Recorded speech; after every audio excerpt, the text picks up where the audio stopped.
Good na good talaga. Oh, oh, oh, oh, oh, oh, oh, oh.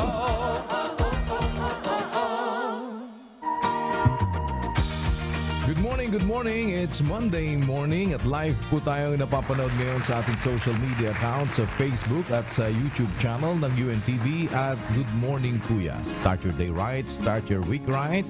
Umpisahan po natin ang ating umaga sa isang taimtim na panalangin at pagtatagubilin. At saan man panig ng daigdig kayo naroroon, good morning po mula sa Pilipinas. It's time to rise and shine.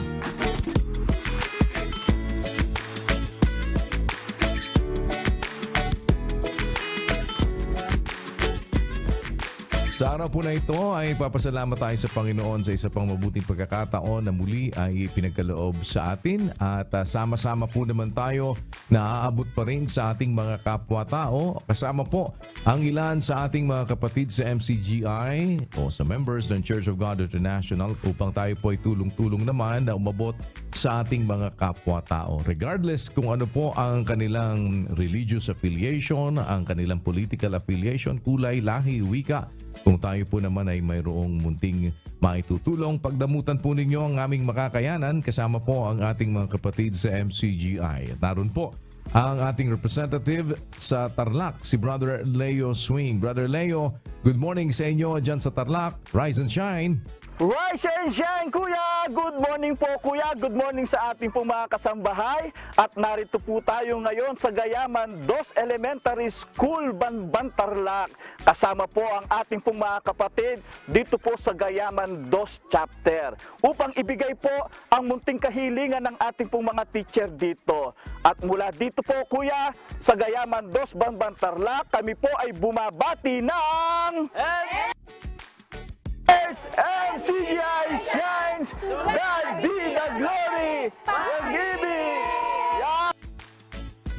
Maraming salamat Brother Leo Swing at sa lahat po ng ating mga kapatid dyan sa MCGI. Salamat po sa inyong partisipasyon at sa patuloy naman na pagtuwang upang tayo ay sama-samang maging maliit na kasangkapan ng Panginoon na ang kanyang kabutihan ay makarating sa ating mga kapwa-tao. At babalikan po namin kayo in a little while dyan sa ating mga kasama po sa Tarlac na atin po na mga abutin ngayon ay babalik po kami pagkalipas lamang po ng ilang mga sandali para po naman tayo ay sama-sama pa rin na makatulong at makaabot sa ating mga kapwa-tao. Samantala ngayong umaga po, turuan muna namin kayo ng magluto ng pork katsudon. Paano ba yan niluluto? Narito po sa ating Cook It Right. Ang recipe natin ngayon ay galing pa sa Japan. Ano yan, ramen? Iya. Ano? Good morning, Kuya Rise and Shine, mga kasambahay. Ang lulutuin natin ngayon ay traditional Japanese dish. At ang dish na ito is a rice bowl, Topped with a deep fried breaded pork cutlet. egg, and vegetables. Hoy! Pork katsudon. Oishi! Oishi. Tara, magluto na ta. Let's cook it right.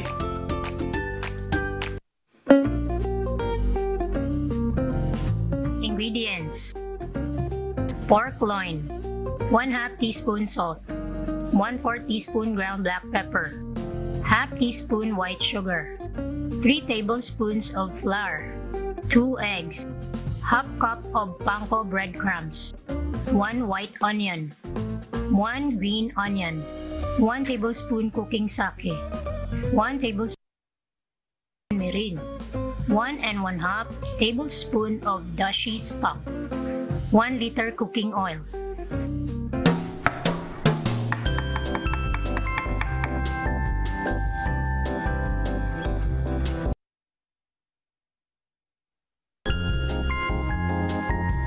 Tanggalin ang balat ng pork loin kung meron. Gamit ang tip ng kutsilyo ay ikat ang part ng loin in between fat and flesh para hindi bumaluktot ang karne during frying. Tenderize ang karne gamit ang likod ng inyong kutsilyo. Paghaluin ang salt, ground black pepper, white sugar,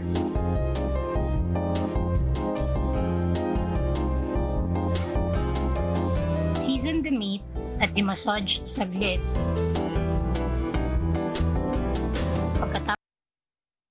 for 15 minutes. Pagkatapos i-rest, coat it with flour, egg, and breadcrumbs.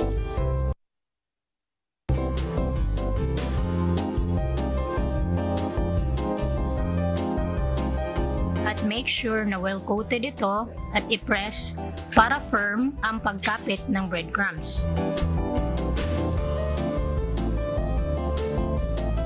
Sa kawali ay maglagay ng mantika at painitin ng 160 degrees Celsius or 320 Fahrenheit. Pagka naabot na ang tamang temperature, lower the heat at ilunod ang breaded pork meat 3 minutes each side.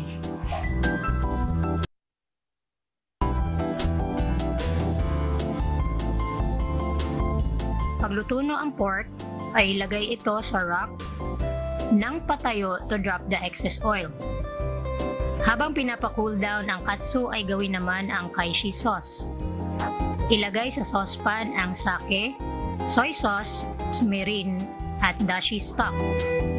Antayin itong kumulo and let it simmer for 2 minutes. Pagkatapos i-simmer ay ilagay ang sliced white onions sa katakpan at antayin maging translucent. Habang inaantay natin ito ay ikat ang katsu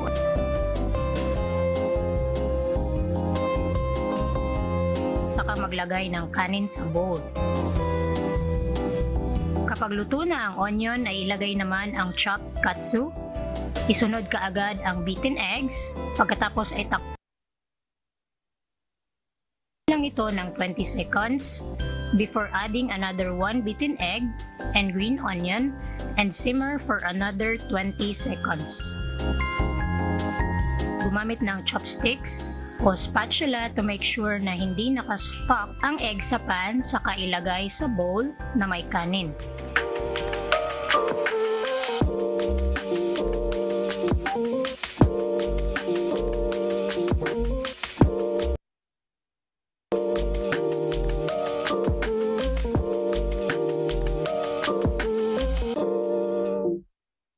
Ayan, luto na yung ating Pork katsudon. ang ibig sabihin ng katsu ay Breaded fried pork cutlet.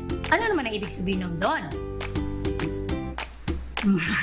Hindi. Ang ibig sabihin ng don ay donbori, a rice bowl with toppings. Tara, kain tayo! Huwag natin kakalimutan na bago kumain, manalangin.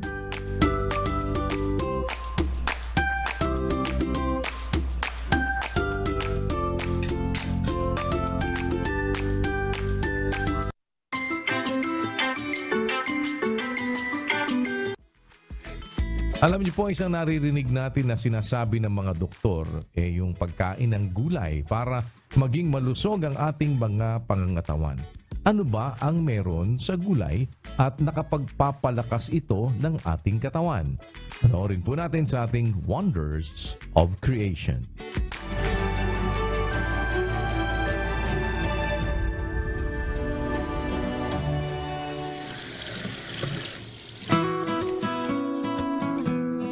Sabi nga nila, health is wealth. And one way to achieve it ay ang pagkakaroon ng maayos na diet. At kung sustansya ang pag-uusapan, vegetables will always be served on our plate. Ang gulay na kilala ring vegetables or veggies sa Ingles ay edible plants na mayaman sa vitamins, minerals, fiber, antioxidants at marami pang iba. Dahil dito, mahalagang bahagi ang mga ito sa isang balanced and nutritious diet. There are actually a variety of vegetables in the world, ngunit karaniwang binubuo ang mga ito ng mga dahon, tangkay, ugat, at mga bunga. At dahil sa sari-sari nilang kulay, texture at lasa, ito'y nagbibigay buhay sa iba't ibang mga pagkain at putahe. Sa dami nila, they are usually categorized according to their features. For example, some are leafy vegetables. Halimbawa nito ay ang mga spinach, lettuce, kangkong, at marami pang iba. Mayroon ding mga root vegetables, kung saan kabilang dito ang mga carrots, radishes, potatoes, and much more. Ang ibang classification ng gulay ay ang mga gourd vegetables like onions, legumes, edible flowers, cruciferous veggies gaya ng broccoli, and nightshade vegetables tulad ng kamatis. Indeed, eating vegetables gives great contribution to our health. Ang pagkain ng gulay ay nakakatulong na mas mapababa ang mga risks ng mga chronic diseases, pagmamanage ng ating body weight, and of course, sustaining our natin ng gulay sa ating mga hapagkainan. Fun fact, alam niyo ba na ang malunggay or moringa ay considered na national vegetable of the Philippines? Aside from it's one of the most cultivated plants in the country, ito ay dahil rin sa napakaraming nutritional and medicinal benefits na makukuha rito. Sa kabuuan, ang gulay ay hindi lamang isang uri ng pagkain. Ito rin ay isang tanda ng yaman ng kalikasan, kultura, at pangangalaga sa ating kalusugan. Indeed, vegetables are wondrous creations. Ito ay isa na namang patunay sa hindi mapapantayan na kadakilaan at kapangyarihan ng ating Panginoong Diyos. Salamat po sa Diyos!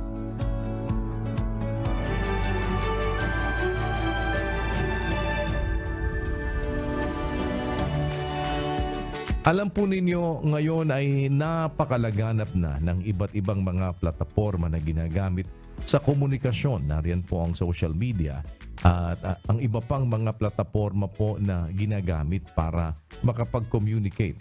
Noong araw ay hindi ganitong kalawak ang naaabot ng mga broadcast sa pamamagitan po ng mga satellite. Ngayon ay meron na po tayong mga internet. Meron ng iba't ibang mga accounts na ginagawa ng halos lahat po ng mga mayroong mga smartphones at mayroong mga internet connections.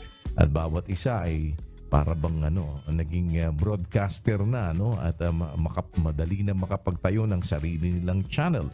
Nandiyan ang YouTube, nandiyan yung Instagram, Facebook, nandiyan yung mga TikTok at iba-iba pa po na mga pamamaraan kung saan ay nakapagpaparating ang isang tao ng kaniyang mensahe sa maraming mga tao na nakakapanood nito.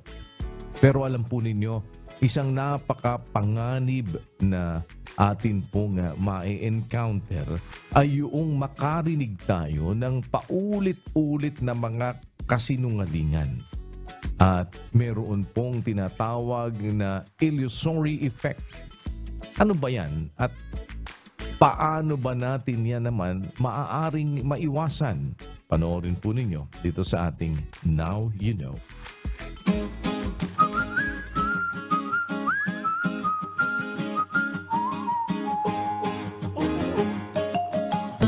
Uy, iinom lang ako nito. Papayat na ako agad. Matry nga. Oops, wait lang ha. Baka naman dahil madalas mong makita yung ads na yan, ay mayroon ka ng illusory effect. Pero ano nga ba ang illusory effect? Ang illusory effect ay ang paniniwalang totoo ang isang bagay na hindi naman talagang totoo. Pero dahil sa paulit-ulit itong nakikita o naririnig, ay napapaniwala ka na ito ay totoo. Nangyayari ang illusory effect dahil may pagkakataon na hindi na sinusuring mabuti ang impormasyon na pumapasok sa ating isip. Sinasabing ito ay dahil sa araw-araw ay may average na 35,000 na desisyon ang ginagawa ng ating utak. Kaya may pagkakataon na ilan dito ay hindi na napag-iisipang mabuti. Sa panahon natin na tinatawag na age of social media, marami ng pinanggagalingan ng impormasyon, pero marami rin na misinformation o fake news. May pagkakataon na naililigaw nito ang mga tao dahil na rin sa illusory effect. Kaya bago maniwala at para makaiwas sa illusory effect, malaking tulong ang mag-fact check at suriin mabuti ang mga impormasyon bago ito paniwalaan. Now you know!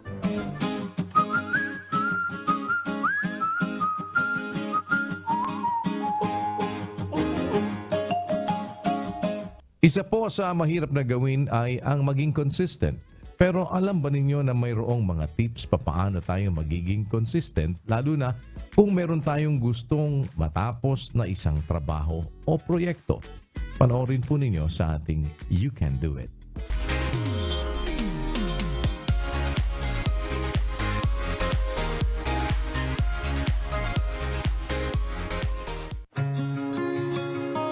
Ika nga ng iba, consistency is the key.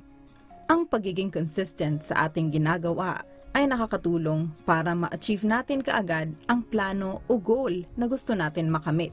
Pero karamihan sa atin nahihirapan maging consistent hanggang sa huli. According to Anthony Robbins, it's not what we do once in a while that shapes our lives, but what we do consistently. Ito ang ilang mga tips para tayo ay maging consistent sa ating mga ginagawa. Start small. Magsimula sa maliit upang hindi ma-overwhelmed sa iyong ginagawa at hindi ma-burned out. Prioritize tasks. Mag-focus kung ano dapat ang unang gawin para mapabilis makatapos ng task. Practice self-discipline. Iwasan natin gumawa ng delay o maging distracted sa ating ginagawa. Learn from setbacks. Natural na magkaroon tayo ng pagkakamali sa ating mga ginagawa. Huwag ma-discourage. Kung hindi, gawin natin itong aral para matuto tayo sa gagawin natin sa susunod. Visualize success. Imagine the positive outcomes of being consistent. Makatulong ito para mas ma-motivate tayo sa ating ginagawa. Minsan, madali nating nakakalimutan kung ano ang dahilan kung bakit tayo gumagawa. Pero kung ito ay ginagawa natin, hindi lang dahil sa kailangan, pero dahil gusto rin natin, magiging madali sa atin na ito ay gawin. Don't be too hard on yourself if you slip up occasionally. What matters is that you get back on track and continue striving for your goals. You can do it!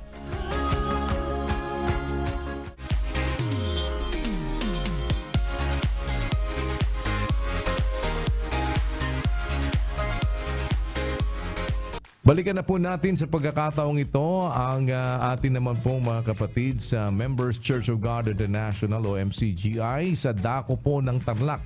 At ating alamin kung sino po sa ating mga kababayan naman ang ating sama-samang tutulungan o aabutin sa pagkakataong ito. Kasama po ang MCGI. Naroon po sa Tarlac ang ating representative si Brother MJ Mendoza. Brother MJ, good morning sa inyo dyan sa Tarlac once again. Rise and shine. Opo, good morning kuya at rise and shine sa ating mga kapatid at mga kasambahay. Nandito po tayo ngayon sa Banban Tarlac sa Sitio Gayaman 2 kung saan tayo po ay tumugon sa pangangailangan ng Malasa Integrated School. Kung saan tayo po ay nakabahagi sa awat tulong ng Panginoon ng mga school supplies at mga cleaning materials. At bukod po doon kuya ay nagsagawa din po tayo ng mga brigada eskwela kung saan naglinis ho tayo ng mga classroom at mga kapaligiran. Ayan. At ngayon po makakasama natin si Ma'am Janica at si Ma'am Chazel. Ayan. Ma'am, bati naman po kayo sa ating mga kasambahay. Magandang umaga mga kasambahay. Ayun. Ma'am, bahagi na niyo naman po kami ng konting idea or background nitong eskwelahan po na ito. Ngayon po, nandito po tayo sa Malasa Integrated School Extension. Malasa Integrated School Main po. Meron po tayong 14 teachers dito po sa Extension. Sa grade 2 and grade 3, ako naman po ay sa kinder at sa 100 plus na estudyante at sa baba naman po is 300 plus. Meron po tayong kabuuan na 500 plus na estudyante sa Malasa Integrated School. Ang building na ito o ang paaralan na ito, ipinatayo po ito para sa ikakatulong po sa komunidad, lalong-lalo na po sa mga kapatid nating ITAS para mabigyan po sila ng magandang edukasyon po. Ayan. Maraming salamat po sa Panginoon. At ma'am, ngayon po na nabigay na po yung hiling nyo ng mga cleaning materials and mga school supplies, paano po ba ito makakatulong sa inyo dito sa eskwelahan? Unang-una po, nais ko pong magpasalamat sa ating Panginoon at sa kanyang mga ginamit na instrumento, ang MCGI, para matugunan o bigyang pansin ang aming kahilingan o ang aming tulong para sa ating paaralan. Unang-una po gusto ko magpasalamat sa pagsasagawa nila ng pagpipintura o pagbibigay nila ng mga cleaning materials and office supplies po, na makakatulong po ito sa paggamit namin sa mga activities ng mga bata, at ang mga cleaning materials naman po ay magagamit namin sa aming mga classrooms para po mapanatili nating malinis ang ating kapaligiran. At di ba po, pag malinis ang kapaligiran, mas maganda pong mag-aral. Kaya gusto ko din pong pasalamatan sila dahil ang mga MCGI members po ay nagbrigada eskwela rin po sa ating paaralan, kung saan grass cutter po sila at naglinis po sa ating kapaligiran na makakatulong po para sa safety ng ating mga mag-aaral at sa mga safety din po naming mga guro. Ang grass po kasi dito ay mataas na, minsan lumalagpas po sa tao, kaya malaking tulong po yun dahil minsan hindi natin napapansin may mga ahas na pala sa paligid natin. Ulit po, nagpapasalamat po ako sa ating Panginoon. Sa Kanya ko po pinupuri ang lahat ng pasasalamat at sa mga binigay niya pong instrumento para mapansin at matugunan ang aming pangangailangan at ang mga pangangailangan ng mga estudyante. Ayun, maraming salamat po din po sa Panginoon dahil nabigyan niyo po kami ng pagkakataon na makatulong sa kapwa at sa inyong paaralan. Ayan. Ayan po kuya, at sama-sama po kami dito sa Sitio Gayaman 2 at gusto po namin bumati sa inyo ng MCGI! MCGI! Shine! To God be the glory! Maraming salamat, Brother MJ Mendoza, at sa lahat po ng ating mga kapatid dyan sa MCGI na patuloy naman na nakikipagkaisa para tayo po ay sama-samang makatulong sa ating mga kapwa-tao. Ano man ang kanilang relihiyon, ang kanilang political affiliation, ano man ang kanilang lahi, wika o kulay, kung tayo ay mayroong maliit po na magagawa, sama-sama naman po kami sa MCGI na nakabukas upang sa tulong at awa ng Panginoon ay maging maliit na kasangkapang ang kaniyang kabutihan ay makarating sa inyo. At kung meron po kami higit na may pagsisilbi, nariyan pa rin po ang atin namang mga coordinating centers sa iba't ibang dako ng mundo, hindi lamang po dito sa Pilipinas. At patuloy rin po yung ating pag-ikot sa iba't ibang bahagi ng ating bansa sa Luzon, Visayas at Mindanao. Nariyan po yung ating mobile optical and dental clinic kung saan ay maaari po kayong makakuha ng libreng serbisyo para sa inyong mga suliranin sa ngipin at sa mata. No, yan po ay umiikot sa 3 bahagi ng ating bansa. 3 po yung ating mobile dental and optical clinic na umiikot sa Luzon, Visayas at Mindanao. At kung sakaling nasa inyong mga lugar po yan, maaari po kayong magsadya kung saan ito nakahimpil at yan po ay nagsiservisyo ng libre. Wala po kayong mga alalahaning babayaran at regardless kung ano man po ang inyong religious affiliation, political affiliation, yan po ay open. Ayan po ay sa tulong at awa ng Panginoon itinataguyod po ng members ng Church of God International o MCGI. Ganun din po, nariyan naman yung atin pong digital clinic hotline. Meron po tayong maaaring matawagan kung meron kayong ibig na ikonsulta sa mga manggagamot. Libre lang din po yan.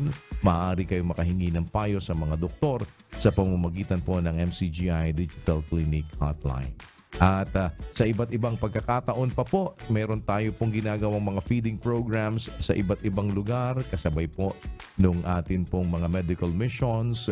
Nandiyan na din po yung ating free store na iniikot po natin sa iba't ibang panig ng daigdig. Hindi lamang po dito sa ating bansa. Sana po mapagdamutan ninyo kung anumang paraan po kami ay maaaring makatuang sa inyo, ay naririyan po naman ang ating pong kapatiran o ang members ng Church of God International o MCGI. Samantala, tunghayan naman natin sa pagkakataong ito ang kasipagan ng isa nating kababayan na nagsikap po mag-aral ng English para makapasok bilang virtual assistant at ngayon ay mayroon ng sariling negosyo at nakakatulong na sa kanyang pamilya. Kahit mahirap, huwag susuko. Laban lang.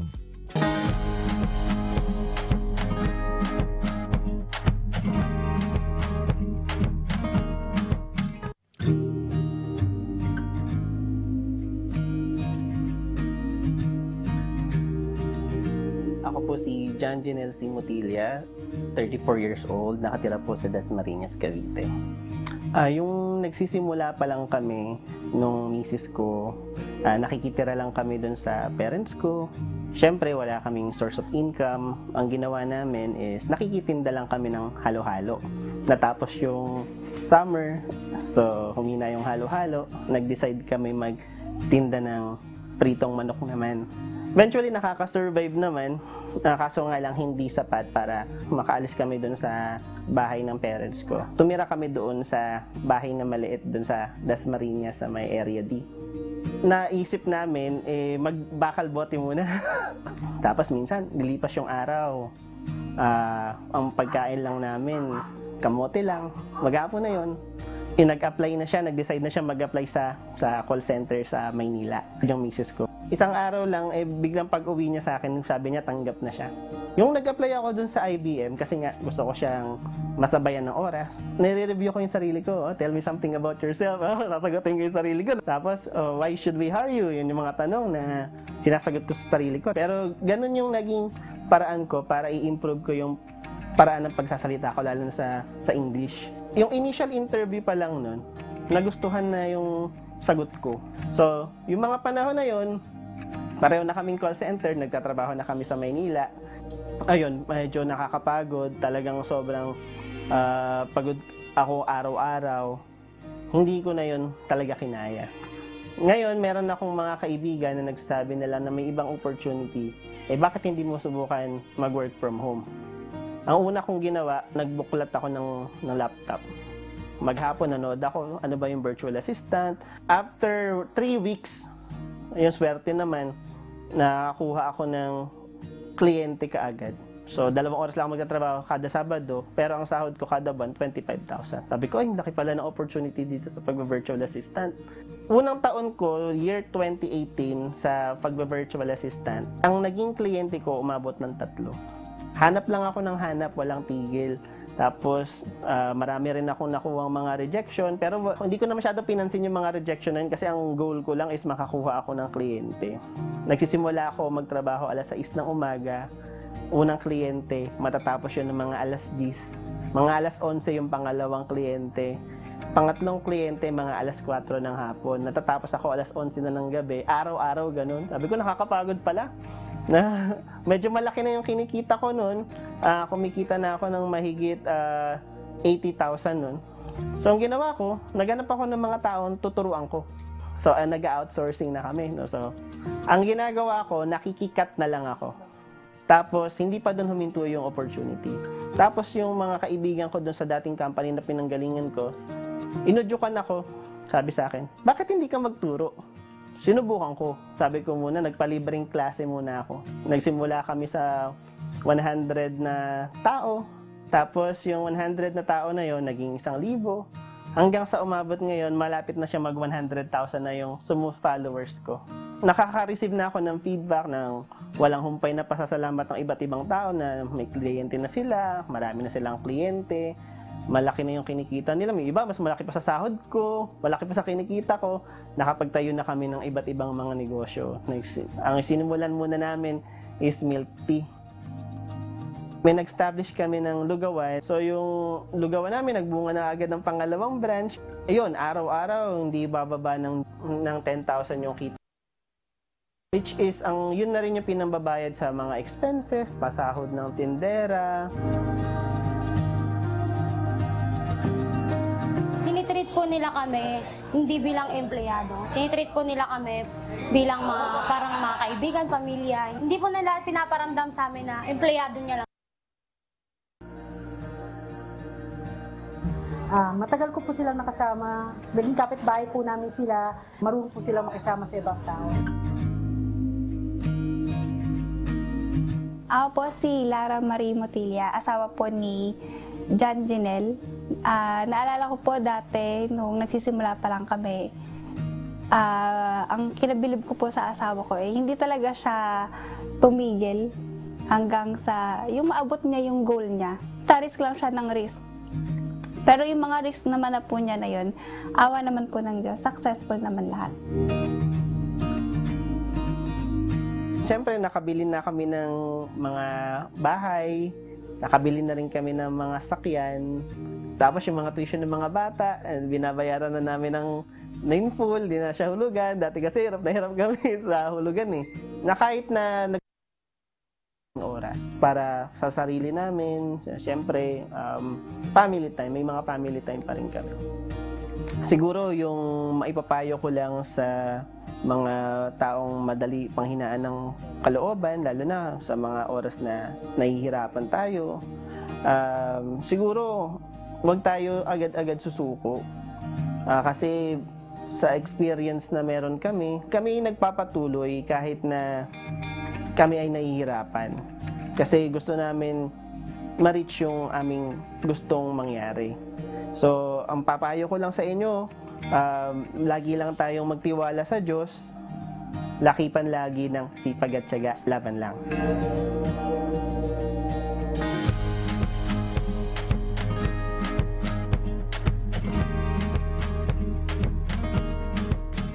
Sa atin pong viewpoint, nagtanong tayo sa ilan nating mga kababayan tungkol po sa isang issue. Ano ang kanilang pananaw at ano ang kanilang masasabi kung paulit-ulit silang napapagsabihan o kaya ay napapaalalahanan ng kanilang magulang. Pakinggan po natin ang kanilang tugon at ano ba ang ipinapayo ng banal na kasulatan tungkol dito kung tayo ay pinapaalalahanan.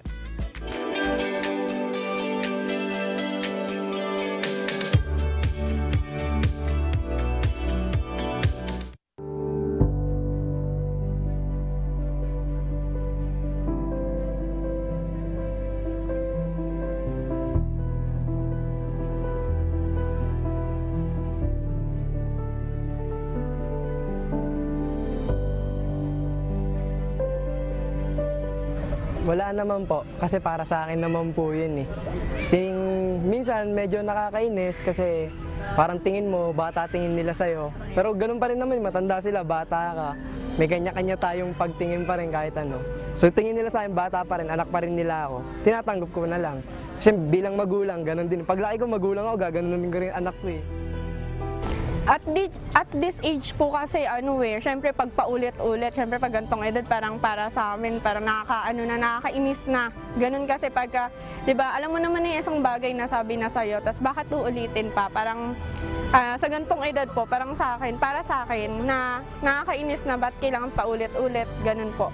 So, pagka dumating sa ganung situation na uulit sa akin, ang ginagawa ko po is, ayun na, dumadating na ako sa point na kinukompronta ko na si mama na huwag nang paulit-ulit kasi alam ko na yan. Siguro ayun yung initial reaction ko. Pero, marirealize ko rin naman after ng ganon na, ay oo nga, kasi minsan nakakalimutan ko talaga tong gawin. May ganon din pong nangyayari. Para po sa akin, yung mga pasabi na po na yun is, naman po, okay lang naman po yun kasi para sa akin din naman po yun eh. Para hindi rin po para di ko po magawa yung mali uli, di ba? Parang Siguro sa isip namin mga kabataan is nakakainis yun. Tapos minsan naiirita kami kasi paulit-ulit na lang yun. Tapos minsan sa lahat ng madaming ginagawa namin is sumasabay yung pagsasabi ng nanay namin sa mga ganun. Pero nasa amin na din yun. Kaya nga nang sinabi ni Ate Angelina, sa age namin is nagkakaroon na kami ng pag-iisip or natututo na kami makapag-desisyon sa sarili namin. So, kailangan na din namin na kung paano namin yung iti-take, kung as a positive ba yun or a negative. Definitely talaga, nag-benefit siya. Kasi matanda na yung mga nanay natin is madami na silang experience. Kaya yung mga experience na yun is yun na yung way nila para i-guide nila tayo. Noong bata po ako, syempre nayayamot po ako kasi lalo na pag may gusto kong gawing bagay na paulit-ulit nilang pinagbabawal sa akin. Pero in the end naman kasi, parang ang gusto lang naman ng magulang natin is yung para sa kapakanan natin. That's why parang lagi silang magsasabi ng mga bawal, yung mga di mo dapat gawin. Hindi naman nila sinasabi yun para pagalitan ka lang, yung parang trip lang nila na wag mong gawin to, which is parang tinuturuan ka din nila ng lesson. Kasi may times na hindi ka makikinig sa kanila, then may kita mo yung negative na outcome. Ngayon, parent na din kasi ako, so yung anak ko, pag paulit-ulit kong pinapagalitan, nagagalit din siya sa akin, which is nararamdaman ko kung ano yung nararamdaman ng parents ko nung bata ko pag di ako nakikinig sa kanila. So, gusto lang nila na mapabuti tayo. So, sa una, kung hindi natin maintindihan, eventually, maintindihan din natin. So, para sa akin, intindihin na lang natin sila kasi they just want what's best for us. Hindi naman masama kasi parang nire-remind lang nila tayo na ganito yung tamang gawin mo kasi ganito yung makakabuti sa'yo. Kasi hindi naman sila uulit na, or hindi sila paulit-ulit na magsasabi sa atin kung gagawin natin yung sinasabi nila. So if in any case na nakalimutan natin, nandyan sila para i-guide tayo, so papaalala nila sa atin yung mga dati nilang sinasabi sa atin para parang mabalik tayo sa track kung ano yung talagang dapat natin ginagawa. Sa psychology, mayroong 4 na parent communication styles o ang paraan ng pakikipag-usap ng magulang sa anak. Ito ay ang authoritarian, permissive, authoritative, at neglectful. Sa 4 na ito, sinasabing ang authoritative ang pinaka-effective dahil bumubuo ito ng positibong kapaligiran para sa mga anak. Pero mayroon pa ring mga patakaran o rules na ipinatutupad ang magulang. Kasama rito ang pagpapaalala sa anak ng mga dapat gawin o ng mabuting asal. Pero kung Biblia ang tatanungin, papaano nga ba nagpapaalala ang Diyos sa kanyang mga anak para gumawa ng mabuti? Ang dahilan, mga kapatid, kung ito ay inuudyo ka ng Diyos gumawa ng mabuti, kung naintindihan lang natin, dahil mahal tayo ng Diyos. Yun ang dahilan. Para tayo rin ang makinabang. Mahal ka ng Diyos pagka nakakaramdam ka na mayroong kang pagnanasang gumawa ng mabuti. Let us put it this way. If in any instance you are going to feel the urge or the desire to do what is good, that is an instance proving that God loves you. Because that desire will not come without God's insinuation.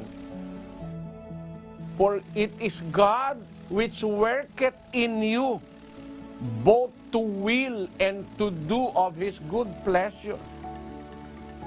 So it is a manifestation that God is in you.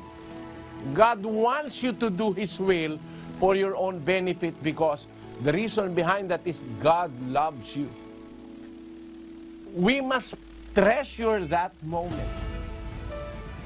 Those are precious moments in our lives.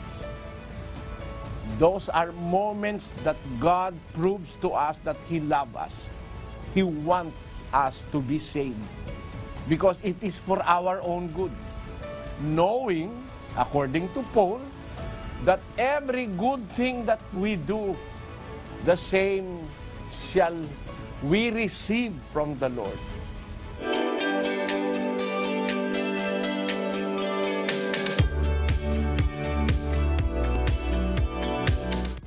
Sa atin naman pong patuloy na layunin na maipalaganap ang paggawa ng kabutihan at ang pag-ibig sa lahat upang tayo ay maka-encourage na ang bawat isa sa atin po ay magsamantala na kung mayroon tayong mabuting pagkakataong nakikita ay gumawa tayo ng mabuti sa ating mga kapwa-tao. Kagaya ng lagi nating sinasabi doon sa 3:27 po ng Kawikaan na huwag nating ipagkakait ang mabuti sa kinauukulan pagka nasa kapangyarihan ng iyong kamay na ito ay gawin. Kaya muli po, tayo ay gumawa ng isang social experiment at panoorin po ninyo ang atin pong mga naging reaksyon mula sa ating mga kababayan.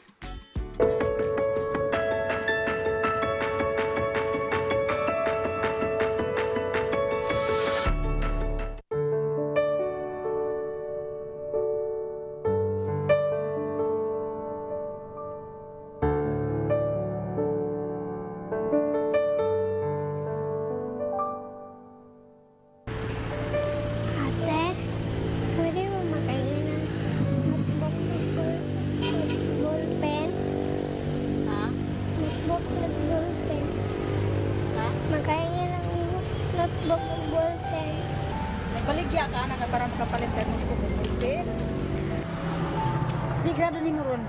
5. Aka lagi eskwela?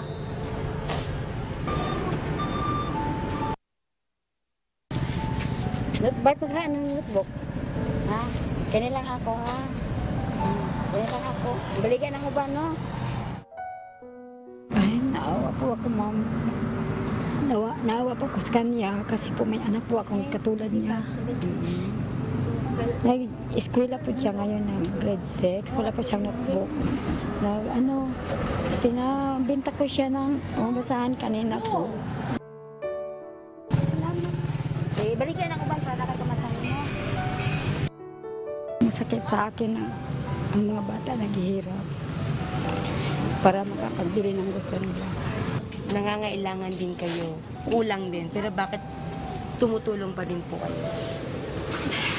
Kasi kailangan nila eh. Kahit walang-wala ako, kailangan din nila. Saya lang po ako na nakatulong. Hanggang kailan kayo nanay tutulong? Hanggang may buhay po.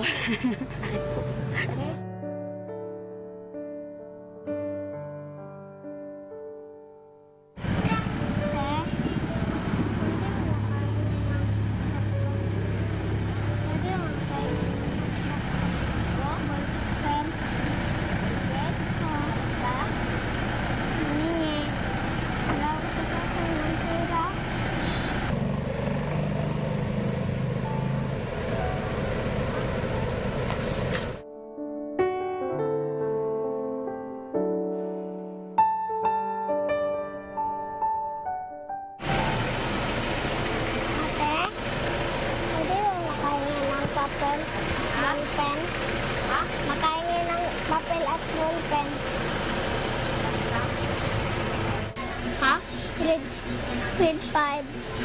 Grade 5. Tagay isa ka notebook pen. Isa kong silupin. Isa silupin.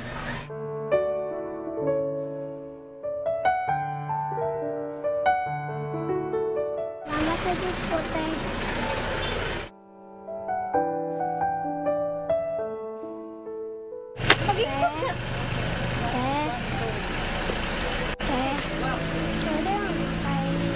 Pwede mga ballpen at notebook.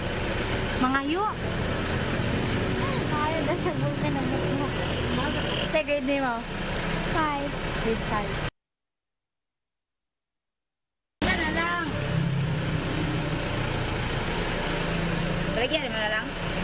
Ilumibin na. Kasi bitang natin.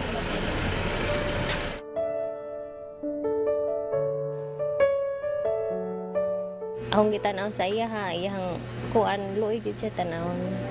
Kinahanglan gid siya tabangan. Dapat mutabang kay kina dinhi sa kalibutan dili man gyud ta kinahanglan magtigom og bandi kay di man nato na madala sa atong naayo na ngayog tabang, kinahanglan tabangan nato.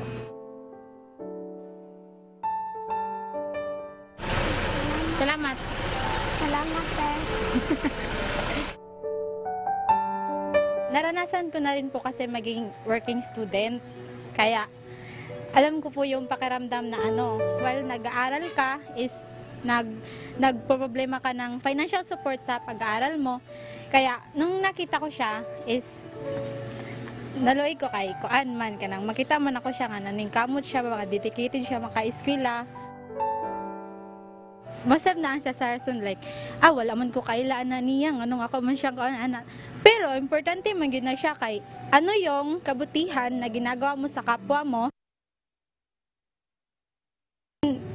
unexpected way. Maybe in the future mag-need sab ka og tabang sa lain tao nga dili nimo kaila. That's why importante jud nga anytime or anywhere bisag wala ka kaila sa tao, pag malasakit jud ka. Nakita nyo na wala naman kayong benefits na makukuha, but still, dapat tumulong pa rin po kayo kasi babalik po yan sa inyo in some other way. Kasi kahit hindi maibalik yan ng taong tinulungan mo, may nanonood naman po sa itaas na kayang ibalik yung kabutihan na ipinakita mo sa ibang tao.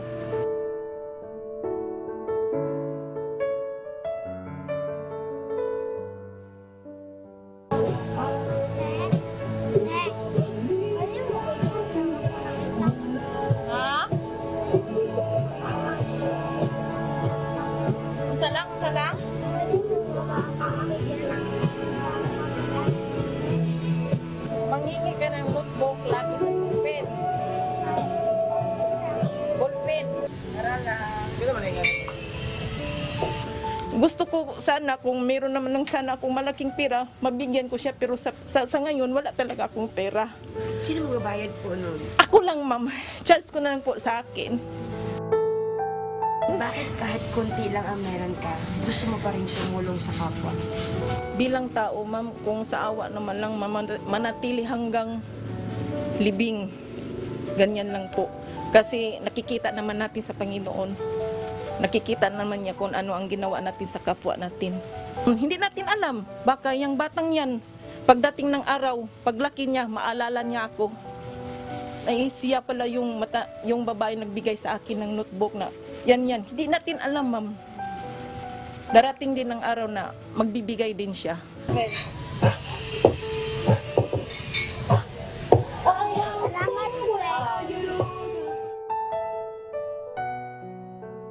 Hanggang kailan kayo tutulong sa kapwa?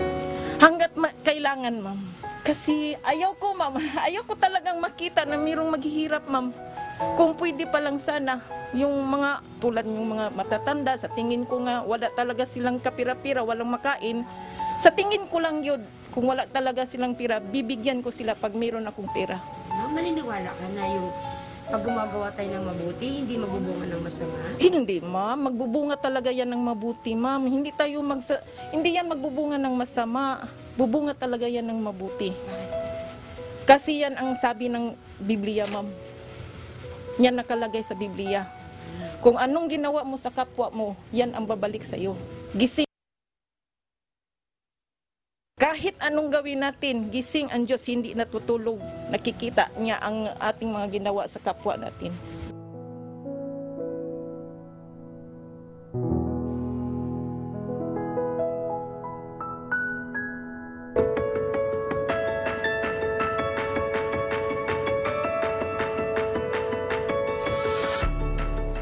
Sa pamamagitan po niyan, minsan pa kami po ay nag-aanyaya sa inyo. Ongoing pa rin po ang ating pong mass indoctrination o ang pag-aaral ng mga doktrina ng ating Panginoong Jesucristo. Nag-aanyaya po ang MCGI, members ng Church of God International, para po tayo naman ay sama-sama na tumuhay sa mga banal na kasulatan na kinasihan ng Diyos upang ating alamin ang mga kautusan, doktrina ng ating Panginoong Jesucristo. Alas 7 po yan ng gabi, Philippine Standard Time.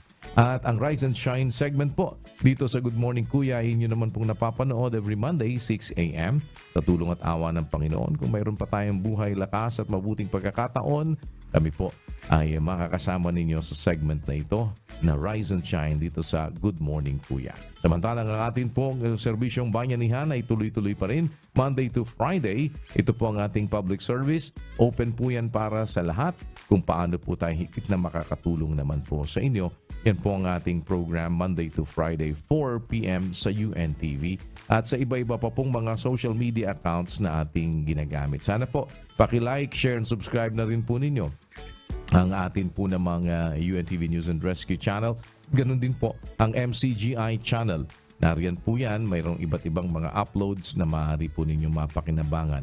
Under po niyan ay iba't ibang mga channel na official ng MCGI. Ito po ang inyo pong puntahan, ang MCGI Channel. Yan po ang ating official social media account. No? At nakaugnay po yan doon sa ating iba't ibang mga accounts at iba't ibang mga channels. Kasi marami pong mga kuminsan ay gumagamit ng iba-ibang mga accounts. Ito po ang ating official channel, ang MCGI channel.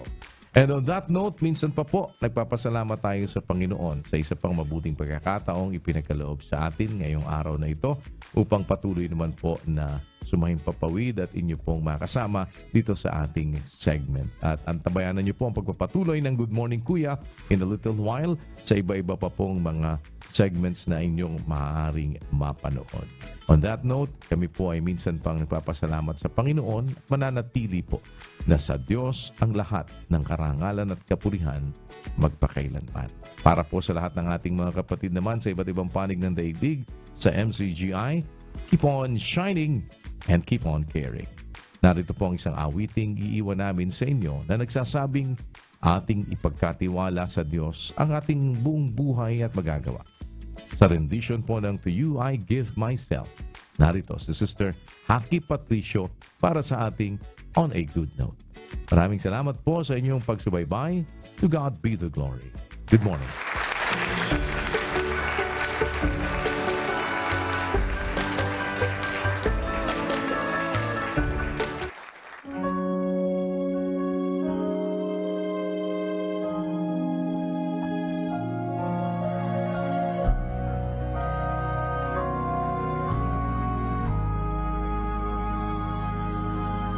To you I give myself and I surrender, 'cause I'm nothing if not under your care. The best of me happens only when we are together. I can never make it if you're not there.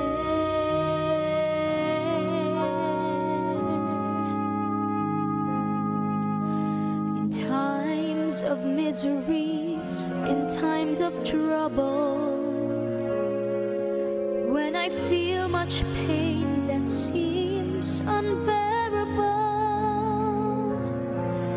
there is no one else that I will always call. It's you who've always been my strongest armor.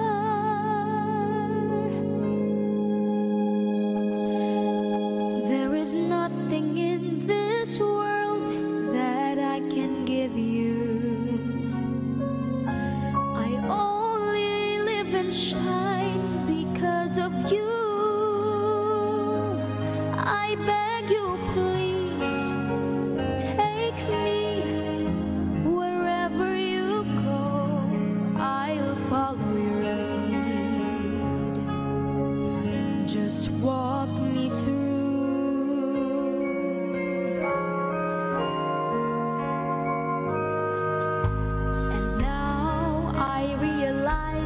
It's time to move on and carry my cross with no hesitations.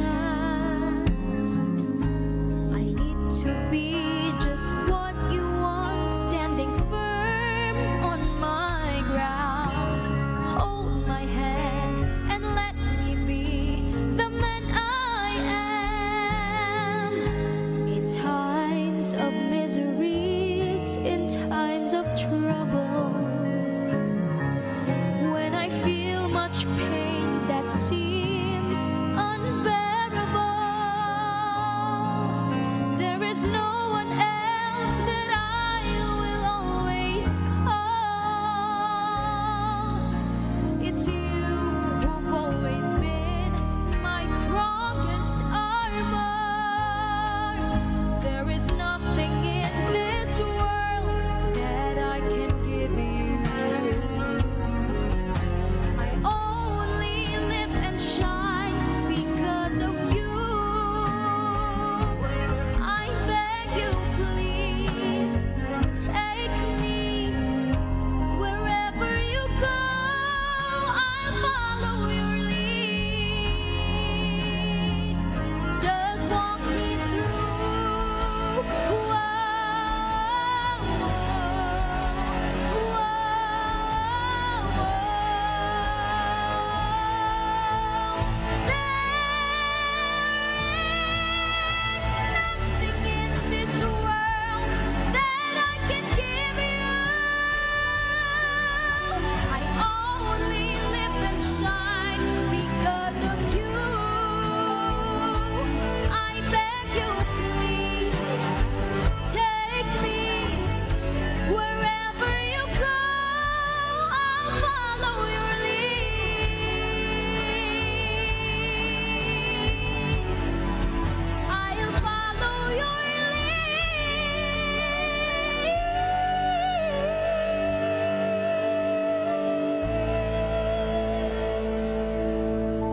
Just